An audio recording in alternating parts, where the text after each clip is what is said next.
ఓం నమో వెంకటేశాయ. ఆలపాటి చమక్కులు కార్యక్రమానికి స్వాగతం. ఇవాళ 245వ ఎపిసోడ్కి సుస్వాగతం. చాలా కాలం క్రితం మనం విన్నటువంటి ఒక పాట, పాలకడలిలో శేషతల్పమున అంటూ అద్భుతమైనటువంటి పాట. ఒక పాల సముద్రం మీద శేష పానుపు పైన పవళించి భక్తులని అనుగ్రహిస్తూ ఉన్నావా స్వామి, నీకు నమస్కారం అంటాడు. ఎవరు అన్నది? ఆ కీర్తన పాడిందెవరు? అది పాడుతూ దేవుణ్ణి తలుచుకుందెవరు? ఆ పాట పాడుతూ దేవుణ్ణి తలపింపచేసిందెవరు? 6 ఏళ్ల పసివాడు. వాడే పరమ భాగవతోత్తముడైనటువంటి ప్రహ్లాదుడు. మనం గోవింద కొట్టేటప్పుడు ప్రహ్లాద వరద గోవింద గోవింద అంటాం. మనం ప్రహ్లాదుడికి వరములిచ్చినటువంటి గోవింద అని. ఏం జరిగిందో మనందరికీ తెలిసినటువంటి విషయం. హిరణ్యకశిపుడు అసలు ఆయన హరి అంటే, విష్ణువు అంటే ఆయనకి అరికాలి నుంచి మంటలొచ్చేంత కోపం, ఆగ్రహం, అసహనం. అటువంటి తండ్రి కడుపున పుట్టినటువంటి వాడు మన ప్రహ్లాదుడు. వీడికి హరినామస్మరణ తప్ప ఇంకేం లేదు. నీవే తప్పైత పరంబెరుగా అని ఎప్పుడు చెప్పుకుంటూ ఉంటాడే, ఆ విధంగా హరి హరి హరి హరి, ఇంకేమీ లేదు వీడికి, 6 ఏళ్ల పిల్లవాడికి. ఇది ఎందుకు చెప్తున్నానంటే, ముఖ్యంగా ఈ తరంలో దేవుడి పట్ల కానీ, దేవుడి మహిమ పట్ల కానీ, దేవుడి గొప్పతనం గురించి కానీ చాలామందికి తెలిసి తెలియకుండా ఉండటం అనేటువంటి ఒక స్థితి రోజురోజుకి పెరిగిపోతుంది. కాబట్టి ఇవాళ మనం ఈ ఎపిసోడ్లో మాట్లాడుకునేటువంటి కొన్ని మాటలు ఖచ్చితంగా ఆలోచింపజేసేటువంటివి, ఆలోచింపచేయవలసినటువంటి అంశాలు అని నేను మనవి చేసుకుంటున్నాను. వీటి చేత ఎట్లయినా సరే హరినామస్మరణ మానిపించాలని నానా ప్రయత్నాలు చేస్తాడు ఆ తండ్రి హిరణ్యకశిపుడు. ఎంత చేసినా వీడు క్షణం కూడా, లిప్తపాటు కూడా, కనురెప్ప మూసి కనురెప్ప తెరిచేంత వరకు ఉండేటువంటి సమయం కూడా హరినామస్మరణ వదలకుండా ఉంటాడు. రకరకాల చేస్తాడు ఆయన. మనకి అదంతా వివరాలు అక్కర్లేదు, చాలాసేపు పడుతుంది. రకరకాలుగా ప్రయత్నిస్తాడు వీడిని ఎట్లయినా సరే అది మానిపించాలి అని. చివరికి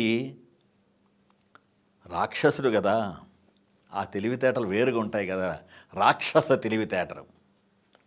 ఆ రాక్షస తెలివితేటల ప్రకారం ఒక వింత కోరిక, గొంతెమ్మ కోరికను మించినటువంటి వింత కోరిక ఆ హిరణ్యకశిపుడు కోరతాడు. ఏమని?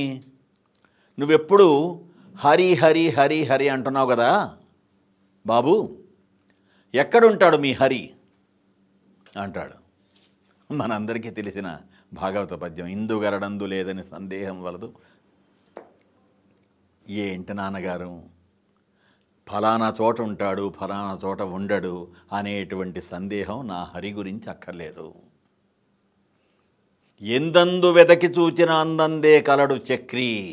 ఎక్కడ చూస్తే అక్కడ ఉంటాడు, ఎక్కడ కావాలంటే అక్కడ దర్శనమిస్తాడు, ఎక్కడ కోరుకుంటే అక్కడ ప్రత్యక్షమవుతాడు అని 6 ఏళ్ల బాలుడైనటువంటి భక్తుడు లేదా భక్త శిఖామణి పరమ భాగవతోత్తముడు అన్నటువంటి మాటలని రుజువు చేయాలి కదా, నిలబెట్టాలి కదా. దానికోసం ఆ భక్తుడి యొక్క భక్తి తత్పరతకి పరవశించిపోయేటువంటి, పులకించిపోయేటువంటి, ఆనందించేటువంటి, అనుగ్రహించేటువంటి స్వామి హిరణ్యకశిపుడు రావటం, ఆ గదతో స్తంభాన్ని కొట్టడం. ఈ స్తంభంలో ఉంటాడా అంటే, ఎక్కడైనా ఉంటాడయ్యా, నీకెందుకు తిరుగులేదని చెప్తే ఆ స్తంభాన్ని కొట్టడం. అప్పుడు నరసింహస్వామిలాగా ఆయన రావటం మనకి తెలిసినటువంటిది. ఒక్క క్షణం ఆలోచిస్తే, సర్వోపగతుండు అనేటువంటి తత్వం గనక భగవత్తత్వం లేకపోతే హిరణ్యకశిపుడు ఎక్కడ చూపిస్తాడో తెలియదు. ప్రహ్లాదుడిని అడుగుతూ ఎక్కడ ఉంటాడా, స్తంభంలో ఉంటాడా, కప్పులో ఉంటాడా, నేల మీద ఉంటాడా, ఇంకో చోట ఉంటాడా అని ఎక్కడ అడుగుతాడని తెలియకపోయినా ఎక్కడ కావాలంటే అక్కడ ప్రత్యక్షమవట అనేటువంటి నరసింహ అవతార రహస్యం ఏదైతే ఉందో దాని వెనకాల మనకు కనిపించేది ఏంటి, అర్థమయ్యేదేంటి, మనం అర్థం చేసుకోవలసింది ఏంటి? భగవంతుడి గురించి మన మనసులో గనక అచంచలమైన విశ్వాసం గనక ఉంటే, ఆ భగవంతుడి మీద మనకి గురి తప్పని ఏకాగ్రత ఉంటే, ఆ భగవంతుణ్ణి నమ్ముకోవడంలో మనం ఒక సడలని విశ్వాసం గనక పెంచుకుంటే భగవంతుడు మన కోసం దిగి వస్తాడు, భగవంతుడు మన కోసం ప్రత్యక్షం అవుతాడు. పోయిన ఎపిసోడ్లో చెప్పుకున్నట్టు భగవంతుడు మనతో టచ్లో ఉంటాడు. అంటే అంతటి భక్తి పారవస్యం, అంతటి అచ్చమైన భక్తి, అంతటి స్వచ్ఛమైన భక్తి, అంతటి నిర్మలమైనటువంటి భక్తి అంతరంగం ప్రహ్లాదుడిలో ఉంది కాబట్టి ఆయన అట్లా చేశాడు. సిరికింజప్పడు శంఖచక్రయుగమున్ ధరింపడనేది మనకు గుర్తుంది కదా గజేంద్ర మోక్షంలో కూడా. కొలనులోకి వెళ్ళినటువంటి ఏనుగు కాలు పట్టుకొని వదలకుండా చంపాలని పోయినటువంటి మకరం నుంచి, మొసలి బారి నుంచి లావొక్కింతవి లేదని ఆయన అడగగానే పరిగెత్తుకుంటూ వైకుంఠం నుంచి వచ్చాడు. గరుత్మంతుడు గరుత్మంతా వెళ్తామని కూడా అనకుండా ఆయన పరిగెత్తుకుంటూ వచ్చేసాడంటే ఏంటి? భక్తుడి మనసులో ఉండేటువంటి అంత తీవ్రమైనటువంటి, అంత అగాధమైనటువంటి భక్తి భావన పారవస్యం, అతిరేకం. తిరుమల మనం వెళ్ళాము, ఉదాహరణకి తిరుమలను తీసుకుంటే మనం వెళ్ళాము, ఎమ్మెల్యే చేతనో, ఎంపీ చేతనో, మినిస్టర్ చేతనో, సీఎం చేతనో, ఇంకోళ్ళ చేతనో మనం చెప్పించుకున్నాము, ఇచ్చేసాము, ఇంతింత ఖర్చు పెట్టాము, ఇంతింత ప్రయత్నం చేశామని మనం అనుకోవటం అంతా ఒకెత్తైతే ఏమి జరిగినా కూడా స్వామి తలచుకుంటేనే జరుగుతుంది. ఇది వినేటప్పుడు చాలామందికి చాలా విషయాలు జీవితంలో, తమ జీవితంలో జరిగినాయి కానీ తమకి తెలిసిన వాళ్ళ జీవితంలో జరిగినటువంటి సంఘటనలు గుర్తు రావడం ఖాయం. ఎంత ప్రయత్నించినా ఒక్కోసారి ఆ రికమెండేషన్ తీసుకున్నా, టికెట్ కొనుక్కున్నా, ఇంకోటి జరిగినా కూడా దర్శనం సరిగ్గా జరగకపోవటం అనేటువంటిది ఎంత నిజమో, అనుకోకుండా అద్భుతమైనటువంటి దర్శనం జరగడం కూడా అంతే నిజం. దానికి కారణం ఏంటి? స్వామి నీ మనసును చూస్తాడు, నీ మనసులో ఉన్న భక్తిని చూస్తాడు, నీ మనసులో ఉన్నటువంటి భక్తి యొక్క ప్రగాఢతను చూస్తాడు. అప్పుడు నీ కోసం వస్తాడు. అది స్వామి యొక్క మహిమ.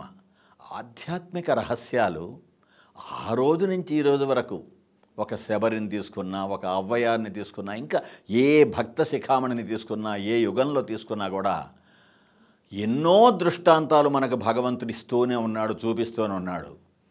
మనం ఆ కథ విన్నంతసేపు వింటున్నాం, అక్కడితో వదిలేస్తున్నాం. అలా కాకుండా నిజం కదా, ఇవన్నీ జరిగిన అద్భుతాలు కదా, ఆ విధంగా మనం కూడా ఈ యుగంలో కూడా, ఈ కాలంలో కూడా భగవంతుడి పట్ల మనం ఒక భక్తి పారవస్యాన్ని పెంచుకుందాము, నిజమైనటువంటి భక్తి మార్గంలో అడుగులు వేద్దాము అనేటువంటి ఒక చిన్న ఆలోచన కనుక మొలకెత్తితే ఎంత బాగుంటుందో. మళ్ళీ వచ్చే ఎపిసోడ్లో కలుసుకుందాం. అంతవరకు సెలవు. సే లవ్, ప్రేమతో ఎప్పటికీ మీ కళాసింధు, ట్యాగ్లైన్ కింగ్ డాక్టర్ ఆలపాటి. ఓం నమో వెంకటేశాయ.